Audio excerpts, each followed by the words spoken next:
اهلا وسهلا ومرحبا بكم الناس الكل. سعيد جدا بحضوري معكم اليوم في موعد جديد من اجري تولك. بعد باجا بعد قبلي اليوم الموعد في توزر، باش نمشي وباش نقابلوا الناس المتدخلين في توزر، باش نشوفوا المنتوجات تاع توزر، نشوفوا العديد من الاشياء ونحاولوا نتعرفوا على جوانب المشروع. طبعا اليوم الموعد مع المتدخلين، لكن مع الافكار، مع المقترحات، مع المنتوجات المعروفه بهم توزر. اليوم بطبيعه الرهان كبير برشا بالنسبه لكم شعب لاغريبرونور 3.0، بما انه في اطار البرنامج هذايا الفرص بالجمله باش نشوفوا خاصه يمكن الامكانيات المتاحه، مساله التاطير، المرافقه، هذا الكل عبر كل المتدخلين كما شفتوا. الجي زاد من جهه، الوزاره من جهه، وزاره الشباب والرياضه والادماج المهني في شراكه وبالطبيعه بدعم من لابيا لانيتي وكل المتداخلين. تحيه لكم، تحيه للتفاعل نتاعكم. طبعا نثمن حضوركم، وايضا نذكركم انه عندكم امكانيه انه في اطار المسابقات والجوائز تكونوا من الفايزين معنا. وتعرفوا اليوم نظريا تعودتوا بعد الحلقه الاولى والثانيه كيفاش تتم العمليه. بعد شويه باش نطرحوا لكم سؤال وتعرفوا على الاجابه في اخر الموعد نتاعنا. اذا اليوم باش نحكيو على امكانيات الاستثمار طبعا، لكن باش نحكيو على التضارب بين البطاله والحاجيات اللي موجوده في السوق. لمده طويله كانت الافكار المسبقه تملي علينا انه انسان باش يكون في المجال، في الايكو سيستيم تاع الفلاحه، لازم يكون وريث الفلاح، تعلم المهنه، لازم يكون عاش على نسق المهنه هذه. لكن لا، اليوم في السته جهات اللي تم اختيارهم بالطبيعه باش نشوفوا انه المهن متعدده، انه الاختصاصات متعدده، وانه الفرص متاحه. والدور نتاع كل البرنامج هذا اغريبرونور 3.0 انه يكون حلقه تواصل، وانه يكون ان كاتاليزور ويربط بين المتداخلين باش يكون فما نوع من النجاعه، ان امباكت اللي نشوفوه وقع على الارضيه وعلى الميدان. وهذا ما ينجمش يكون من غيركم انتوما، من غير الطاقه اللي باش تكون من عندكم انتوما، من غير الانخراط نتاعكم انتوما. بالطبيعه كما تعودتوا لي روبريك ابيتوال نتاعنا، لكن خلينا نتعرفوا شعنا اليوم بالضبط في السومير نتاعنا. سي بارتي.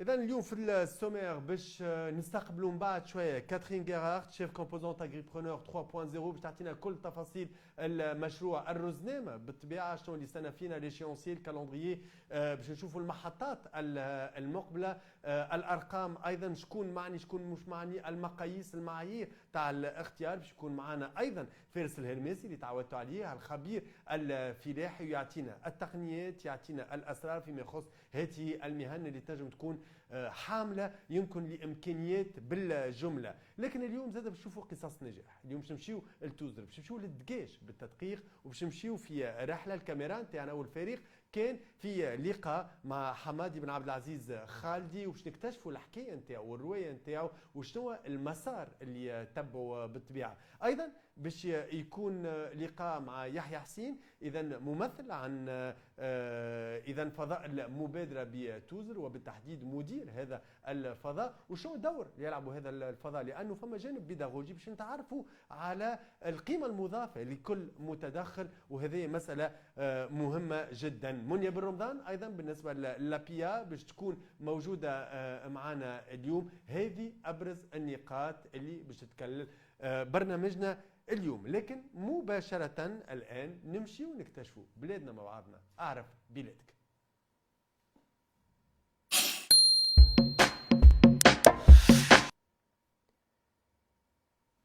سؤال اليوم في اعرف بلادك، الفريق، فريق التحضير والاعداد صعب علينا اليوم شويه، ما نعرف، عندي ثقه كبيره فيكم انكم تلقاو السؤال، واليوم الاجابه ديما متاحه. نمشيو نفركسوا شويه. نذكر فقط بالبرانسيب، الطريقه والصيغه والمنهجيه سهله برشا، انكم الاجابه نتاعكم تجي في شكل بطبيعه تعليق، لكن ما يكفيش انكم تعلقوا بصحيح، لازم التعليق نتاعكم يحظى باكثر عدد ممكن من التفاعلات. لي جيم اللي باش يكونوا موجودين معكم مهما كان اشكالهم.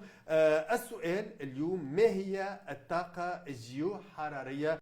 ما هي استعمالاتها في المجال الفلاحي؟ نعاود السؤال: ما هي الطاقه الجيوحراريه وما هي استعمالاتها في المجال الفلاحي؟ هذا السؤال تاع اليوم اذا في اعرف بلادك، وانا متاكد انه التفاعلات تاعكم باش تكون بالجمله باش نعلنوا على الفائز في نهايه الحصه، والفائز باش يظفر 200 دينار كجائزه. يظهر لي 200 دينار يصلحوا توا ويعاونوا في الظرف هذايا.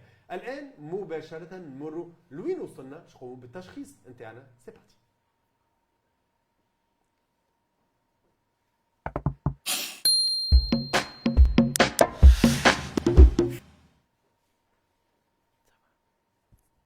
وين وصلنا بالطبيعه؟ بنشوفوا شنو المسافه اللي قطعناها وشنو اللي مازال امامنا كمحطات طبعا. وسعيد جدا اليوم باستقبال كاترين غيرارد، chef composante Agripreneur 3.0. Catherine, bonjour et bienvenue.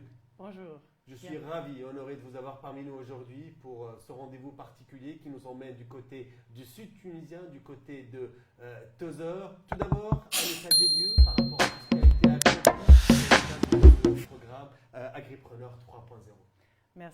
Merci beaucoup pour cet accueil. Merci pour la chance d'être ici aujourd'hui. Voilà, comme vous avez déjà dit, je suis chef de ce projet, côté de la GIZ. Alors la coopération allemande, nous sommes une partie de la coopération allemande qui sont en train de mettre en œuvre ce projet, ensemble avec nos partenaires, ANETI, APIA et le ministère, avec ce nom de jeunesse, sport et insertion professionnelle. Assez voilà. atypique hein, voilà, comme composition. C'est ça.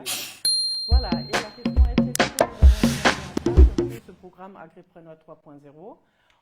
Je me permets juste d'interagir avec vous merci pour pouvoir traduire en temps réel, hein, si vous permettez.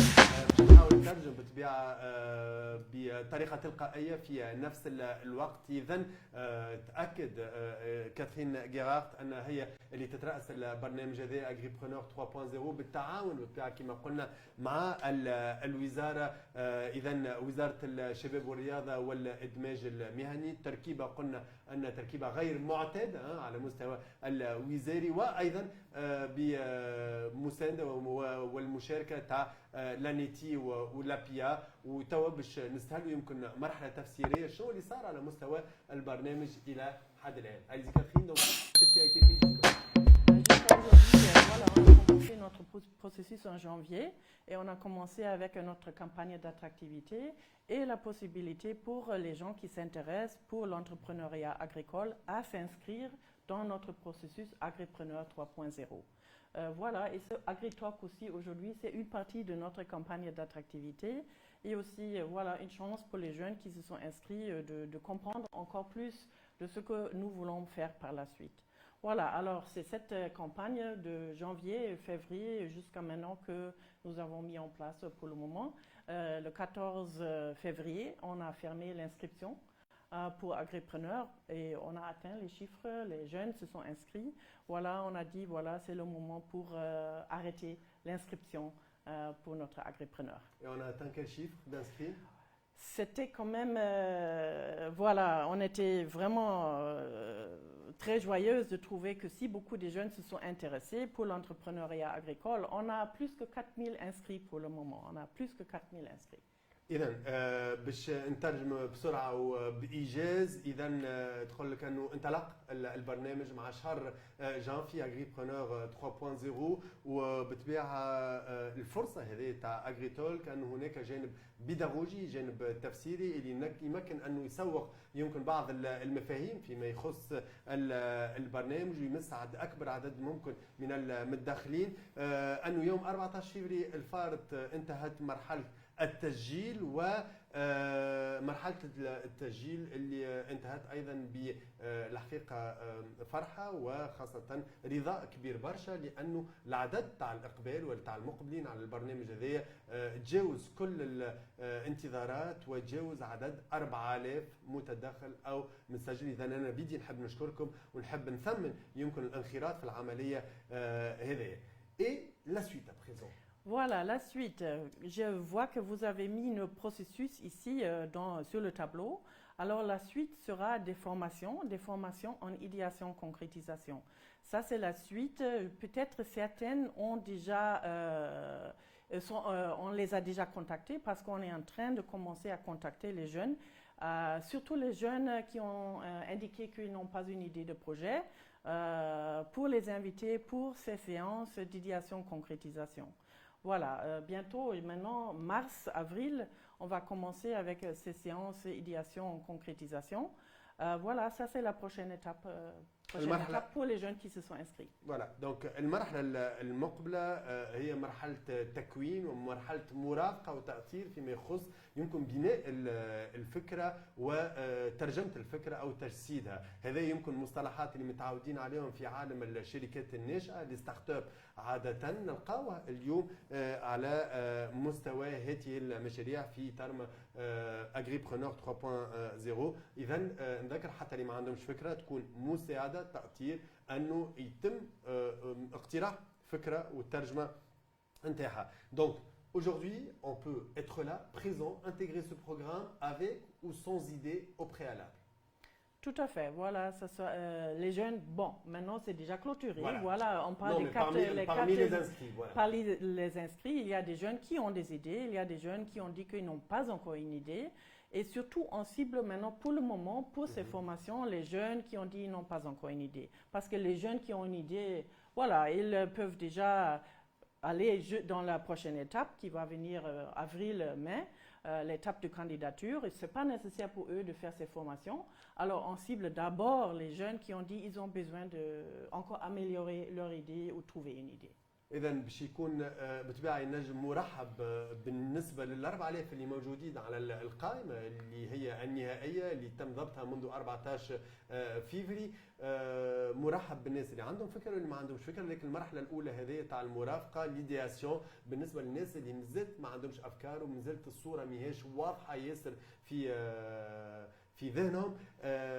لكن اليوم شو مقاييس الاختيار اللي باش تكون موجوده؟ Quels seraient les critères de sélection dans la phase à venir également? Voilà, la phase à venir, ça veut dire la candidature. Absolument. Toutes les jeunes qui se sont inscrits, alors les 4000, s'ils ont fait les formations idéation ou pas, peuvent après candidater. Alors, toutes les 4000 qui se sont inscrits peuvent candidater. La candidature, les critères ne sont pas encore établis. C'est un comité national avec nos partenaires qui va décider concernant les critères. On va après publier les critères. Ça sera très clair pour tout le monde quels sont les critères. Et après, avec une formulaire d'inscription, pas de candidature, disons, une formulaire de candidature, une BMC. C'est un Business Model Canvas. Probablement aussi la possibilité de faire un petit vidéo. Pas obligatoire, mais ça pourra aussi être possible. Ils pourront candidater. D'accord. Si vous permettez très brièvement, j'essaie de reprendre vos propos et de traduire. السؤال كان مطروح فيما يخص مقاييس الاختيار والناس اللي باش تتعدى يمكن المرحله المقبله. تقول لي راه هذا باش يصير بطريقه شفافه كليا مع بقيه المدخلين والمتشاركين في المساله هذه.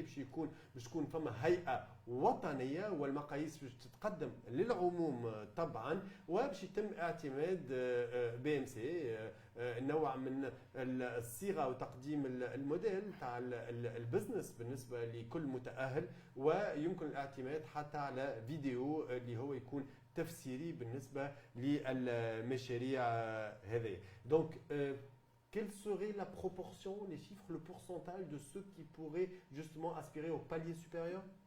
Voilà, alors on a la possibilité d'accompagner 200 jeunes pour la phase d'incubation. Après, alors avec la candidature, on va sélectionner 200 jeunes pour les accompagner, pour améliorer leur BMC, alors le business model, et par la suite travailler sur le plan d'affaires. Et par la suite aussi travailler sur l'accès au financement. Voilà, c'est 200 jeunes qu'on va choisir. إذا كما فهمتوا 200 شاب وشابة باش يحظوا يمكن بمسألة التأطير والمرافقة في إطار الانكوباسيون هذه اللي هي مرحلة أخرى اللي هو باش يتخدم معهم على البي ام سي على البزنس موديل نتاعهم، وثم أيضا الوصول إلى التمويلات وهي مرحلة مهمة. La question de l'accès au financement est aussi une question épineuse qu'on aura l'occasion de soulever également lors des prochains rendez-vous. Merci beaucoup. D'accord. Merci pour ces éclairages. Donc, Catherine Gard, vous êtes, je rappelle, chef composante Agripreneur 3.0 et vous serez de retour parmi nous dans une poignée de minutes pour poursuivre également et essayer de répondre à certaines questions qui vont nous parvenir à travers les réseaux sociaux. Merci encore d'être des nôtres. إذا باش ترجع بعدين كاترين جارد بعد شوية باش تحاول تجاوب على الأسئلة نتاعكم. كان عندكم أسئلة ما تردوش باش تطرحوها على المواقع الاجتماعية مباشرة هوني على البوست باش لي كومنتير سون ريبري ونحن نحاولوا نجاوبوا عليهم بأكبر وضوح وشفافية ممكنة. إذا الآن باش نتعداو مع بعضنا للمرحلة القادمة نمشيو مع بعضنا اللي وين وصلنا ساعة بعد المحطة هذه وباش نمشيو بعد لحظات بعد دقائق. إذا إلى تبعني.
مرحبا بكم من جديد. نجد لكم التحية والترحاب والتحق بنا فارس هرميسي الخبير الفلاحي. اهلا وسهلا. مرحبا بك فارس. اهلا عسلامة.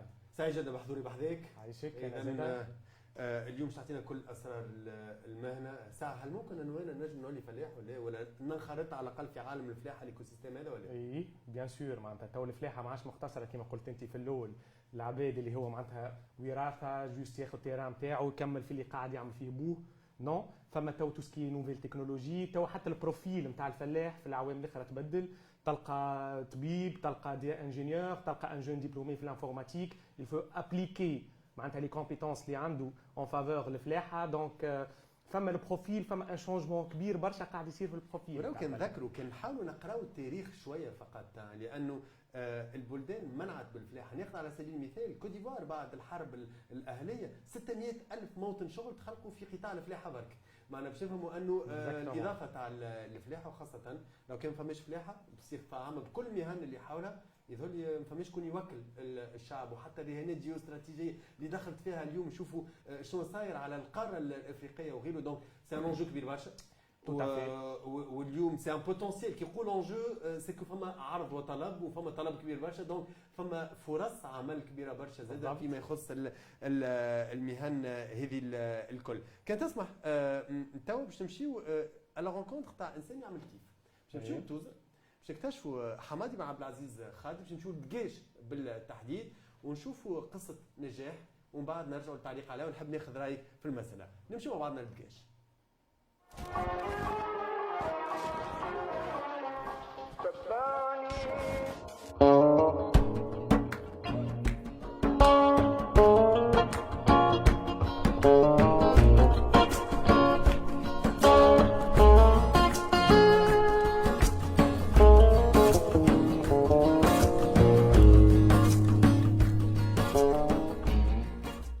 حمادي بن عبد العزيز الخالدي. مشروع نخيل كوناه احنا وحدنا لهنا.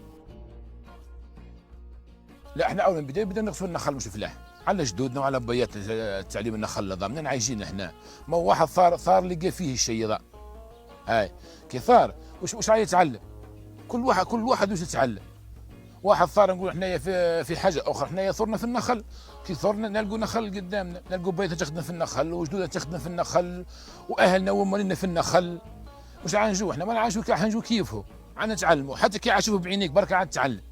احنا على مش احنا قبل بياتنا وجدودنا كيفاش تعبوا. احنا نحبوا الشيء ذاك ما نوصلولاش.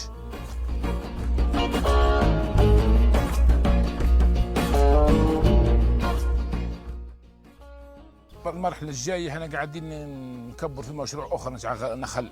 تلقى فيه المشروع هذايا من 2011 لتو تلقى فيه هكذا 10000 11000 نخل قاعدين معطلين فيها، لا فيها لا ماء حلو ولا فيها لا حتى شيء.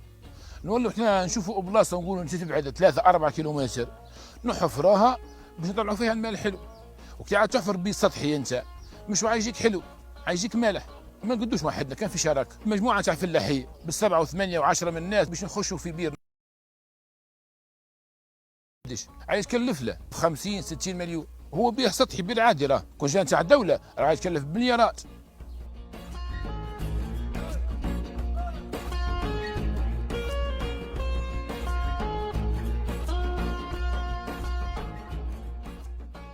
كبرنا ديما نكبر في المشروع تاع الفلاح. مشينا عا نسيبوا حاجه ونسيبوا حاجه اخرى، نسيبوا حاجه ونشدوا حاجه اخرى. احنا كنا نفلحوا قبل الفلاحه نتاع الفلاحه اصل كنا نفلحوا منها كي طوال نقول احنا يا خل ولا الظلي ما عادش نفلح. دورنا اغنام وابقار وارانب ودجاج. هاي يخش نعم نطلع هنايا على الاغنام ونعم نطلع على الدجاج. هذوما الفلاليس حطيناهم السناء. هذايا الدجاج. هذوما الدجاجات.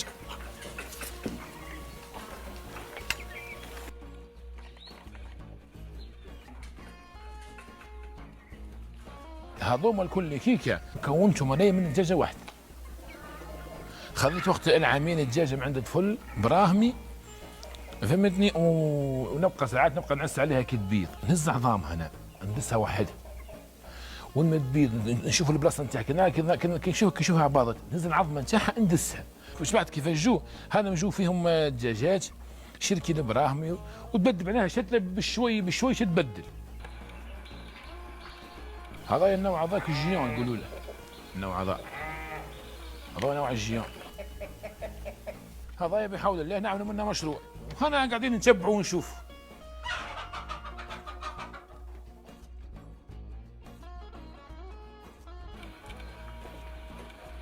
هذوما كانوا عندي برشا انا يا عمي لو برشا نقص منهم اديت شويه للصحراء وقت دمشق كل بيعتهم. كانوا عندي عام الاول 11 عجل وقت هنا عملت فيه، حاطهم من هنا وحاط برا، وعندي الكوري هنا فيه حصان، وهذوما اللي رمبات. نعطوهم في الشعير ونعطوهم في الخبز ونعطوهم في كل شيء. كان نعمل وكل حاجه ونقلقوا منها ولا نبيعوها ولا نخافوا منها، ما عادش العبد فلاح. كان عندي مشروع كبير تعران، كانت عندي عام الاول تلقى يجي 130 140 كي لقحتهم هذوك ماتوا لي برشا. هذوما تو نعاود كونتوا من جديد اظن، كانوا زوز، كان معناها زوز بنات وذكر. هانم تبارك الله تو هنا قاعدين نكونوا منها. بنقول لك انا حاجه اللي يحب يخدم الخدم موجوده، واللي يحب يخدم واللي ما يحبش يخدم ما يخدمش. اللي يحب يلنصي يروح يلزمه كان وحده يعمل على ربي وحده، وقال الاخر وذاك هو.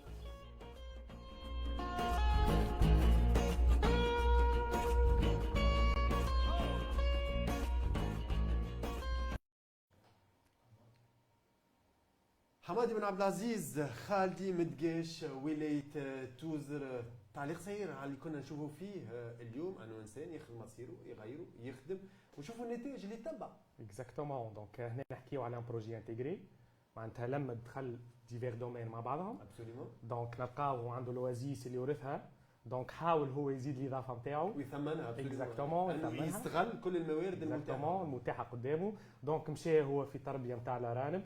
نلقاو زاد البولي فيرميي، نلقاو هو بيدو قال لك انا نحب نرجع الكولتورونيتاج اللي كانوا جدوده يعملوا فيها. معناها نلقاو احنا لي زوازيس، من بعد نلقاو احنا لاربوريكولتور دونك الاشجار المثمره، ونلقاو الراجل دونك من اللوطه هذه. وين السؤال اللي يطرح؟ هو نجح، ما فماش يمكن الريسك انه انسان يمشي في برشا اتجاهات في نفس الوقت يكون صعيب؟ هل انه فما مراحل في البروجي انتيغري؟ هل انه فما منهجيه وميثودولوجي باش يكون البروجي انتيغري ناجح حسب رايك؟ اي سي اون كيستيون بيرتينونت. اهم حاجه هنا il faut faire des partenariats. ما تخدمش وحدك انت، دونك يكون معاك ان اكومبانياتور. دونك نحكيو هنا البروجي لي للسيكتور سيرفيس، للسيكتور سامحني الاغريكولتور. دونك معاك شكون يتبع. نلقاو زاد هنا نحكيو على تيك، نجمو نحكيو باغ اكزومبل جينيرالمون بور تو سكي الفاج فما لي كولي تو، دونك نجمو ندخلو. فما تو سكي ساتيليتير معناتها نحكي اون جينيرال، نحب نمشي هكا ونبدا كان بسط معناها Exactement. برشا تواضع على مستوى القيم، انه برشا ثقه وبرشا تواضع. Exactement. الثنائيه هذه لو بينوم، وفي نفس الوقت زاد المناخ نتاعك الايكو سيستيم اللي تخلقوا كما قلت انت بين لي بارتنريا تنجمش الشراكات تخدم وحدك. اكزاكتومون. هذه لازم نحطوها معناها اون غراي، هذه الكلمه انه ما تنجمش تخدم لينوفاسيون ايتيك، فوالا لي تخوا مو معناتها لازم واحد يستحوذ عليهم. كي نحكيو على الفرص اليوم المتاحه، هل ننتظروا انه يكون فما سيكتور اللي عنده فرص تكون واضحه ياسر للعيان، ولا لازمنا نخلقوا نشوفوا لي نيش، نشوفوا الحاجات تاع المارشي، انه نشوفوا المتدخلين الكبار شحاجتهم على مستوى الخدمات لو سورسينغ نتاعهم، كيفاش تتصور يمكن ليدونتيفيكاسيون باش نتعرفوا على المجال اللي نحبوا نستثمروا فيه، اللي نحبوا نمشيو فيه. يعطيك الصحة. دونك هنا خليني نكون نعطيهم بتيت رومارك قبل ما نبداو. لازمنا أول حاجة نتخلاو على لي ليميت ادمينستراتيف، خاطر احنا معناتها في الاغريتوك القديم حكينا على قبلي كيف. دونك بريسك لي بوتونسياليتي ils sont identiques. دونك لو فولي انتربرونيال ما يستعرفش لي ليميت هذوما، دونك نجموا نخدموا مع بعضهم ما فما حتى مشكل. لي زوبورتونيتي اللي حكيت عليهم نقدم il s'applique، نجموا نطبقوهم على توزر نحكيو هنا على بلوس كو 56,056 نتاع انتاج نتاع تمور اون جينيرال. نحكيو على دقله النور وما ادراك. دونك مازال المجال ماهوش ساتوري، مازال فما امكانيات. اكزاكتومون. فما لازم واحد يعرف يبربش، فوالا تو تافي سا. دونك نحكيو على 56,000 طن. خديت هنا لاني دو ريفيرونس 2019، حبيت نبعد شويه على 2020 كورونا اي تو. دونك نجيو احنا الواحات، نحب نحكي باغ اكزومبل انا المخلفات تاع الواحات هذه، معناها نجموا احنا بعد ما يصير التاي والا بعد ما احنا يخدم على روحه وتصير ريكولت، فما نلقاو المخلفات نتاع الواحه اللي يبدا الجريد، اللي يبدا السعف، اللي يبدا الكرناف، زاده نلقاو زاده الشمروخ اللي هو يركب عليه دونك العرجون نتاع نخل نتاع تمر سامحني. معناها قاعدين نستغلوا في جزء ضئيل جدا من الواحات. معناها فما يمكن مهن، خدمات، منتوجات اضافيه اللي يمكن تصنيعها، اللي يمكن استغلالها، اللي يمكن تصديرها وغيره، اللي مازال فما امكانيات كبيره فيها. تو تافي. دونك باش نحاولوا نثمنوها هنا، نحكيو على شين دو فالور سلاسل القيمه هنا وين تظهر دونك الكلمه. هذوما فما برشا عباد بدات تخدم عليهم اون طونك كومبوست، يعمل البروياج، يخدم على اون فورمولاسيون، اثبتوا معناتها النجاعه نتاعهم، يعاونوا برشا الشجره نتاع النخل في البروسيس نتاعها. دونك سي تري بيرتينون. نجموا زاد نحكيو، خليني ديريكت ننقز بيك انا. تفضل. اكزاكتومون. نحكيو بعد ما يصير التري، بعد ما يصير التري نتاع الدقله والا نتاع التمر اون جينيرال. دونك ديما باش يقعد اللي ما يستعملوا حتى حد هذاك اللي ما نحبوش، اللي استيتيكمون في التصدير ماهوش مزيان في الباك، اللي كان قبل يعطيوه بلاش توا غلي على الاخر ولا ب 100 فرانك. شنو نعملوا به؟ دونك هذاك il sera transformé، نستعملوه كوم اليمون بور بيتاي، الاعلاف نجم نستعملوه. دونك هو لازمنا نعرفوا المشكل الكبير في توزر هو فما مشكل نتاع شحاحه في الاعلاف، دونك ما فماش غارتي. دونك نخدموا احنا على الفولي هذا، نجموا احنا تصير ترانسفورماسيون محلي. انت ديجا تستغل انه يكون محلي، ما عندكش مساله النقل نتاعو الترانسبور، انه زاد ماهوش غالي ياسر يسمح باستعماله. لكن هذا لازم استثمار كبير برشا. نحكيو على ديزانفستيسمون كبار والا لا تبدا تخدم اشياء بسيطه نسبيا. نجم تبدا تخدم اشياء بسيطه برشا. دونك لازم فما دي كومبيتونس تكنيك، دي فورماسيون اي تو واحد يخدم عليهم. ما نحكيو على دي برويور، راهو نحكيو على 10 ملايين 8 ملايين 9 ملايين. نجم تبدا بشوي بشوي وبعد تكبر. المارشي هو اللي يحكم. دونك شفت كي تعطيني الارقام هذه مهمه، لانه تو اللي يتفرجوا فينا واللي يتبعوا فينا واللي دعوه لهم انه زاد يطرحوا اسئلتهم، مرحبا بهم على الباج. انه ديما يظهر لنا كلمه الاستثمار كبيره برشا، ديما يظهر لنا مساله الصناعه كبيره برشا، انه انفستيسمون كبير برشا. لكن هوني ترجعنا للواقع، سلم بشري اون ايشيل هيومان اللي هي تسمح لنا انه يمكن انسان يولي تعرف. مره سمعت نقطه كانت تعمل كيف، كنت اتذكر وقت تسويه وضعيه عمال بالحظائر في وقت من الاوقات، جاء واحد قال اعطاونا 40 مليون، يعملون مليون في 2020 40 مليون. انت كي تجاوبوا اليوم Exactement. تقول راهو على مستوى الفلاحي راهو نجم نعملوا برشا حاجات على سبيل المثال شويه عزيمه وشويه ريشيرش. على قد بالفلوس تغير اكزاكتومون. المعرفه المعلومه لي بارتنير الباهين انه واحد ما يكونش وحده اناني يحاول يشوف المناخ نتاعو وفرص العمل وهوني تنصح انه واحد يلقى الكليون نتاعو قبل ما يبدا يخدم الحريف الاول يشوف انت او عندك نوع من الضمان والا لا بالعكس تبدا تخدم ومن بعد كل شيء تبع. انا معناتها تو ديبون من المارشي. اون ديمار توجور بالمارشي. عندك انت ان برودوي فوندابل دونك انت معنا نقولوا سكالابيليتي اكزاكتومون يلزم دي زوبجيكتيف سمارت زاده دونك تكون اتينيابل حاجه تنجم انت من بعد تبيعها سي ايفيدون مي نحكيو تو انا حبيت نعطي دي زيكزومبل اللي واضحين راهو البروبليم تاع الاعلاف راهو حتى في التيلي معناتها تخرج انت ترى فما ان بوزوان كبير ياسر البرودوي إلي لا يستنى باش يكون يخدموا دونك سي تري تري سامبل. اليوم عطاكم بيست فارس هرمسي تعمل كيف انه هزكم الاثنيه تاع العلاف هاو مارشي يا ناس هاو وانت في علاقه اليوم مستثمرين علاقه فلاحين كبار علاقه بعباد الطلب بصفتك الخبير الفلاحي والتعامل نتاعك على العديد من الملفات تعرف انه راهو فما يونيش يا ناس اغزروا لها ولا ما نحقروهاش راهو نغزروا لها راهو تنجم تكون ذهب خالص بالنسبه للشاب مستثمر واللي هي جوستومون لاديكواسيون والمقابله بين الامكانيات وبين الفرصه كبيره برشا. شكرا لك. هوني كان تسمح باش نمشيو نقابلوا شريك. انت قبيله قلت انه لازم نوع من التواضع انه واحد ما يخدمش وحده.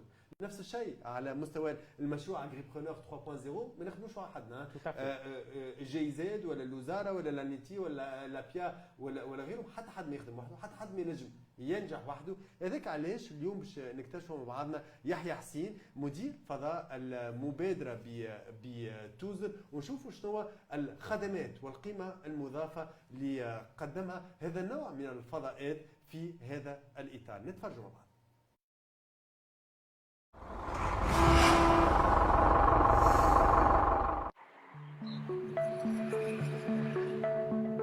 يحيى حسين رئيس فضاء المبادرة توزر. الميسيون برينسيبال نتاع فضاءات المبادرة هي مرافقة الباعثين، تشجيع على بعث المؤسسات ونشر ثقافة المؤسسة. يجونا لي جون من مختلف الشرائح من العمرية، مختلف الاختصاصات. الشباب هذا نقول له راهي الفرصة نتاعك توا خير من برشا ناس سبقوك. الاستثمار في المجال الفلاحي مش بالضرورة كما برشا ناس يعتقدوا أنه يلزم يكون بوك فلاح ولا يلزم تكون عندك أرض فلاحية ولا يلزم تكون عندك اختصاص فلاحي. البرنامج هذايا ينجم يعاونك في بلورة الفكرة حتى كي تعود ما عندكش فكرة. البرنامج هذايا يساعدك على إنجاز الدراسة هذه اللي كانت نورمالمون قبل تتعمل في مكاتب دراسات خاصة بالفلوس. توا راهي ثم هياكل مساندة موجودة وتساعدك على بعث المشروع نتاعك. الوحدات اللي موجودة في مكاتب التشغيل الخاصة بالنهوض بالمؤسسات الصغرى زادة تساعدوا سواء في التكوين بخلاف الهياكل المساندة الأخرى على غرار مراكز الأعمال على غرار دواوين التنمية الموجودة في الجمهورية الكل بخلاف المنظمات الدولية زادة اللي عن طريق الخبراء نتاعها عن طريق المساهمة نتاعها تساعد الشباب هذايا تفتح له الآفاق. امنوا بحظوظكم، امنوا بقدراتكم، حاولوا كيفاش تحسنوا من وضعياتكم وتستثمروا الفرص الموضوعة على ذمتكم وربي يوفق الجميع.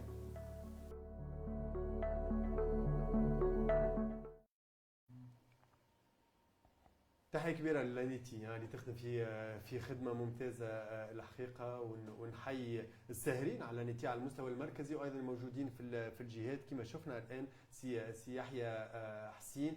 وراو المعلومة مهمة التأطير والمراقبة مهمين أيضا وهذا اللي تعمل فيها لانيتي ودايوغ حتى البروجي المشروع تاع لانيتي 2030 حاجة ممتازة برشا والجانب تاع ديجيتاليزاسيون وغيره. لكن توا كان تسمح نحب نعلن رسميا على انتهاء المسابقة تاع اليوم اللي واحد منكم باش يربح 200 دينار وباش نعطيو بالطبع النتائج نتاعها من بعد شوية. لكن قبل هذا باش نعاودوا نطرحوا السؤال نعلن اللي تو باش ناخذوا الاجابه من عند فارس هرمسي، لكن راهو غير ما تنجموا تضيفوا حتى شيء. ذكر انه قانون اللعبه انه الاجابه لازم تكون صحيحه، وخاصه الاجابه لازم تكون عندها اكثر عدد ممكن من التفاعلات. اذا لازمكم توجهوا دعوه لاصحابكم لعائلاتكم اكسترا باش يتفاعلوا معكم على الصفحه تاع اغريتولك. لكن نذكر بالسؤال بسرعه، ما هي الطاقه الجيوحراريه وما هي استعمالاتها في المجال الفلاحي؟ فارس هرمسي، ما هي الطاقه الجيوحراريه؟ ساعه قبل ما نحكيو على الاستعمالات. اكزاكتومون. دونك باش نحاول نسهل الحكايه. عندنا دي فوراج، دونك عندنا ناب اللي نجم دي فوراج نجبدوا منها ماء سخون. سي تري تري سامبل. نحكيو على الماء السخون اللي خارج من القاع. اكزاكتومون. هذاك طيب هكا. الاستعمالات. استعمالات برشا. استعمالات برشا. خليني انا دونك جو سامبليفي شويه. دونك الاستعمالات وقت يخرج الماء، دونك عندنا الفوراج. نجم باش نحكي هنا جوست باش ناخذ اكزومبل اللي فيه ان بروجي انتيغري. دونك يتعدى ديريكتومون، دونك يمشي لسو سير، تعدى للسير نتاعنا. السير نتاعنا هنا نحكيو على انتاج الخضروات، نحكيو على البطاطا، على الفلفل وغيره. دونك يتعدى لو باساج نتاع لي تويو، وهو قاعد يتعدي، قاعد يخرج في السخانه نتاعو اللي حشنا بها في وسط السير، وهو قاعد يبرد زاد. يخرج في السخانه وهو قاعد يبرد. كل واحد يربح من الاخر، واحد يبرد والاخر يسخن. اكزاكتومون. من بعد ديريكتومون يصير لو باساج. خليني هنا نحكي شويه على بيسيكولتور كونتينونتال. تفضل. يعطيك الصحه. فما احواض لتربيه الاسماك. نحكيو هنا بريسيزامون على التيلابيا باغ اكزومبل. التيلابيا بعد ما يبرد شويه يتعدى الاحواض. دونك التيلابيا دونك هنا عندنا ماء اللي استعملناه سخنا به لي سير، بعد تعدى الاحواض عملنا انا البرودكسيون تاع التيلابيا نتاعي. كيما نعرفوا الاسماك يلزم الماء ديما يتجدد. دونك لو باساج نتاع الماء يتعدى يخرج على روحه ديريكتومون لوازيس. دونك نسقيو به. فوالا. وسامحني، هذه مساله حصريه في بعض مناطق من الجمهوريه كما توزر، والا مساله اللي هي موجوده في كامل مناطق الجمهوريه؟ هي حصريه، هي نعمه حتى ربي. دونك توزر نلقاوها قبلي، نلقاو شويه في مدنين. دونك فما قاعدين ننتجوا توا ابوبري في توزر فما 1700 طن، مي سي بو بارابور لي بوتونسياليتي. معناتها نجموا نزيدوا نثمنوها اكثر الحكايه. ذكر اذا سؤال، ما هي الطاقه الجيو حراريه وما هي ابرز استعمالاتها؟ اذا استعمالاتها متعدده خاصه في ان بروجي انتجري كما قلنا فارس الهرمسي فيما يخص المساله هذه. نحب نشكرك برشا. عايشك. شكرا على كل ما افدتنا به، على المعلومات القيمه والعالفه كلمه السر بالنسبه لحلقه اليوم. ان شاء الله نلقاوك في موعد قادم. الاسبوع القادم تكونوا في المهديه وتكون ان شاء الله موجود معنا ايضا. يمكن باش تفيدنا باكثر معلومات كخبير فلاحي. تو كان تسمع باش نمشيو نحكيو على لابيا ونحكيو مع منيا بن رمضان في التقرير التالي، ثم نرجع للحديث. ما تبعدوش.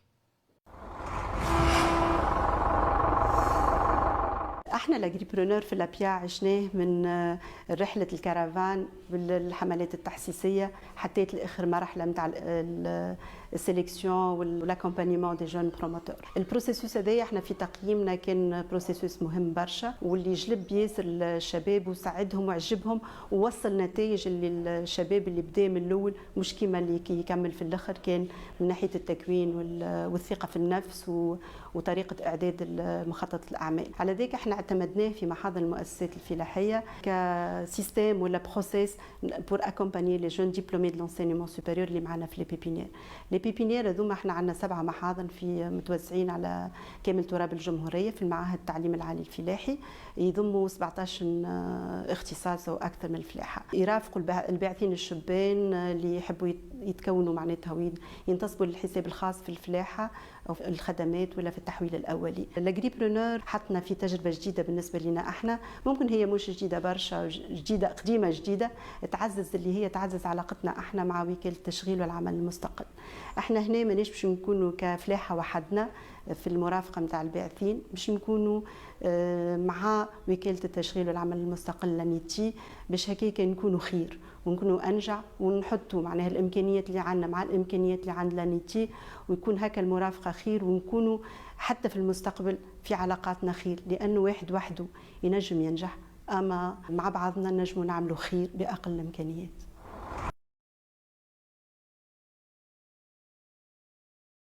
من جديد سعيد بلقائكم ونرحب من جديد Catherine Gerhardt, chef composante agripreneur 3.0. Je vous réitère mes vœux de bienvenue Catherine. Et à présent, comme on l'a annoncé en début d'émission, eh ben, on va annoncer le nom du vainqueur.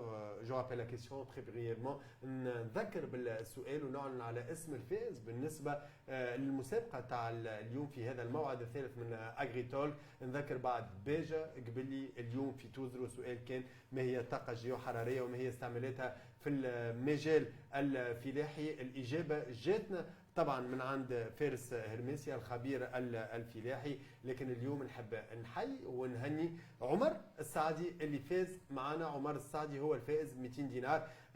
بالطبيعه مبروك العمر، انتم مازالت الفرص متاحه بالنسبه لزاغريتولك اللي جايين، كل مره يطرح السؤال وكل مره الاجابه في اخر الحصه. والان بتشوفوا التفاعلات نتاعكم والاسئله اللي طرحتوهم على الصفحه تاع اغريتولك ونحاولوا ناخذوا الاجابه من عند كاترين Gerhardt. La première question, on va démarrer avec justement l'interrogation qui est inhérente aux formations. Est-ce que les formations seront en ligne ou pas؟ هل مراحل التكوين والمرافقه باش يكونوا en ligne ولا لا؟ باش يكونوا على المستوى الديجيتال ولا لا؟ Voilà, merci beaucoup pour cette question. En fait, on va commencer avec des formations en ligne. C'est un test. C'est un test pour tout le monde, pour les formateurs, pour les jeunes. Comme ça, on a déjà contacté et choisi certains jeunes qui ont dit oui, j'ai un accès Internet, j'ai aussi déjà fait des formations en ligne. Alors, on va commencer comme ça, avec des formations en ligne, mais par la suite, on va voir. Si ça marche bien, on va continuer avec certaines formations en ligne. C'est aussi lié, bien sûr, au fait de la crise, voilà. Mais on va voir s'il y a la nécessité de faire des formations en présentiel. On va aussi faire les formations en présentiel. Donc il y a une certaine flexibilité, une Il y a- certaine agilité. Au Voilà. départ, c'est en ligne et par la suite, Voilà. on verra selon les besoins. Voilà. إذا البداية باش تكون مع التكوين هذا عن بعد، لكن من بعد كان فما إمكانيات ونشوفوا مدى نجاح التجربة هذه والنجاح يمكن والنجاعة نتاعها خاصة، لكن نبقاو مفتوحين على كل الإمكانيات. هذه كانت الإجابة تاع كاترين Gerhardt. Est-ce que les projets en écotourisme sont acceptés dans le cadre de ce programme؟ هل أنه المشاريع اللي تخص السياحة البيئية مقبولة في هذا البرنامج ولا لا؟ D'accord. Alors, principalement, on ne dit pas non. On a déjà fait un premier cycle Agripreneur 2.0 et on a eu un projet écotourisme. Ce qui sera bien si c'est lié, par exemple, à des produits terroirs ou fermes, écoles ou quelque chose comme cela. Mais en principe, on ne dit pas non. C'est possible aussi pour les projets Que ce soit plus agritourisme si c'est que plus, écotourisme. Voilà, alors c'est ça. Donc voilà, qu'il y ait une véritable valeur ajoutée. إذا ما نقولوش لا، ما فماش دافع علاش نقولوا لا، لكن ماذا بينا ونحبذوا انه يكون هذا بعلاقه يمكن بمنتوجات فلاحيه، بتكوين، بمرافقه اكثر، يمكن مشاريع تاع اجري توريزم منها ايكو توريزم. هذه الاجابه. وطبعا الاسئله اللي تتواتر وتتعاود وهذا طبيعي ومفهوم هي باش تتصلوا بينا بالطبع. ولي فورماسيون ديدياسيون لشكون متوجهه بالضبط، والمرحله اللي ما بين ليدياسيون والدعوه يمكن للانخراط لابيل لا كانديداتور وقتاش بالضبط. Donc et une série de questions qui est assez redondante, hein, qui reviennent assez souvent. Donc quand est-ce que vous allez nous contacter? S'il y a une date, on en parlait tout à l'heure, hein, en début d'émission. Les formations idéation sont destinées à qui? Et la phase entre l'idéation et l'appel à candidature, quelles seraient les dates? Donc en gros, c'est avoir de la clarté par rapport à l'échéancier. Oui, je vais essayer. Alors, on est en train déjà de contacter les jeunes, mais ne vous inquiétez pas, si on ne vous est pas encore contacté, il y a 4000 inscrits. Pas tout le monde qui a besoin des formations en idéation. On essaye de contacter tous ceux qui ont besoin d'une formation en idéation. Mais évidemment, on ne peut pas en même temps déjà avoir contacté tout le monde. Alors, on a commencé, mais ne vous inquiétez pas. Vous êtes assez beaucoup, alors ça peut durer un peu. On va faire les formations en mars, victime de votre avril. succès, quelque part. Excusez-moi. Vous êtes victime de votre succès. Voilà, c'est vrai. On ne va pas s'en plaindre. Hein. Voilà, c'est ça. Et pour la candidature, ça sera à partir de avril pour aller jusqu'en mai, parce qu'il y a peut-être 20 jours que ça soit ouvert. Alors, en avril, on va commencer avec la candidature pour la phase d'incubation, on va décider en mai, concernant les 200 jeunes qui seront choisis. Voilà. اذا ما تتفاجئوش، راهو تدريجيا قاعدين نحاولوا نتصلوا بالناس الكل. دخلنا كاترين جيرا، قلنا انه العدد فاق كل الانتظارات، نحكيوا على 4000 شاب واكثر من 4000 شاب وشابه. هذاك علاش المساله تتطلب شويه وقت، لكن راهو قاعدين نعملوا على ذاك، قاعدين نتصلوا بالناس. الدور نتاعكم باش يجي طبعا. وفيما يخص مساله الكانديداتور انه تصير ما بين افريل وماي، اواخر افريل، بين entre le 20 avril et fin mai et début mai, c'est ça? Voilà, alors on n'a pas encore les dates exactes entre avril et mai. Voilà, entre avril et mai، ما بين شهر افريل وشهر ماي، للسماح لاكبر عدد ممكن ان من المنتفعين.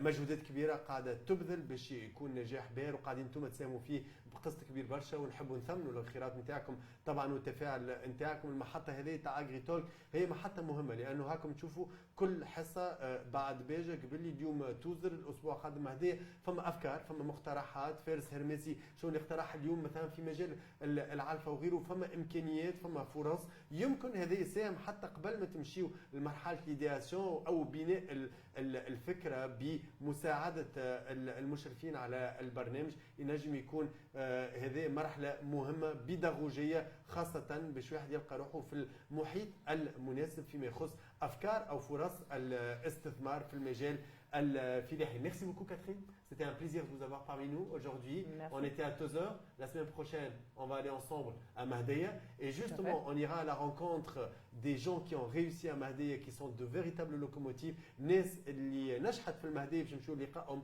الاسبوع القادم، الناس اللي تمثل قاطرات في هذا الميدان، اللي نجحت، اللي تجاوزت الصعاب، اللي تجاوزت الحواجز. واليوم فما امكانيات، فما تونس اللي تبني، فما تونس اللي تنجح انها تلقى الافكار وتترجم الافكار في مشاريع وتردها مشاريع فايزه ومشاريع خاصه ناجحه. وهذا باش بالاراده نتاعكم انتم، وايضا بالتاطير والمراقبه والمساعده تاع كل المشرفين على برنامج اغريبرونور 3.0. كانت هذه النسخه الثالثه من اغريتوك. نحب نشكر كل فريق التقني اللي امن هذه البرمجه اليوم، وكل من ساهم من قريب ومن بعيد. وبالطبيعه الموعد يتجدد الاسبوع القادم في نفس التوقيت على نفس المنصه طبعا باش نكونوا موجودين في المهديه. الى اللقاء.